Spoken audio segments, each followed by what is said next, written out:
Hello, hello, hello! Ako po si Myra Manibog and welcome to Myra Experience.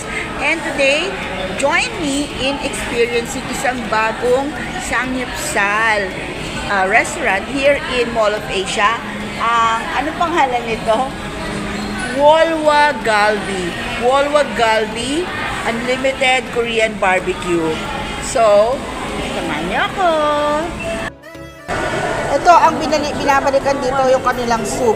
Nakalimutan kong mag-video dahil wala lang, parati ko na lang nakakalimutan. Siguro tigilan ko na itong pagbablog, no? Ano yun?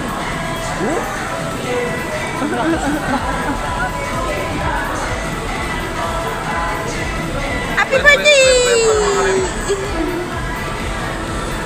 Happy birthday!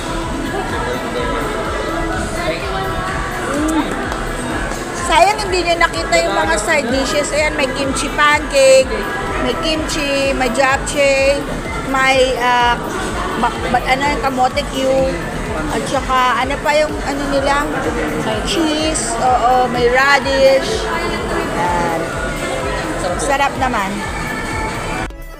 Ayun, so tapos na kaming kumain sa Wolwa Galbi. Wala na akong lipstick. Ayan. At fabulous naman yung food nila. Actually, I like the soup. Paborito ko yung soup nila. And yung meat, although small portions ang serving, pero mabilis naman. And since it's unlimited, so pwedeng pa-refill ng pa-refill. Diba? Ang ano lang, I'm sorry. Ang medyo nakulangan lang ako sa drinks kasi sa ibang unlimited samgyeopsal restaurants meron ng iced tea na kasama, di ba?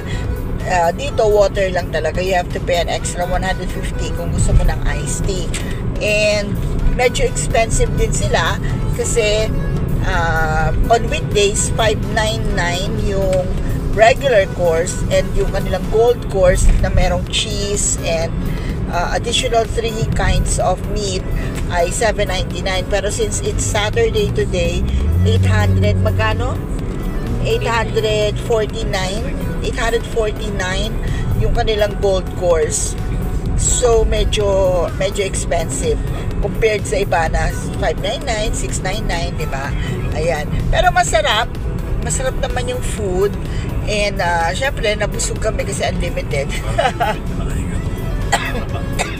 Ano ba yan? So, ang rating ko sa ano pangalan? Wolwa Galbi ay 3.5 stars! Woo!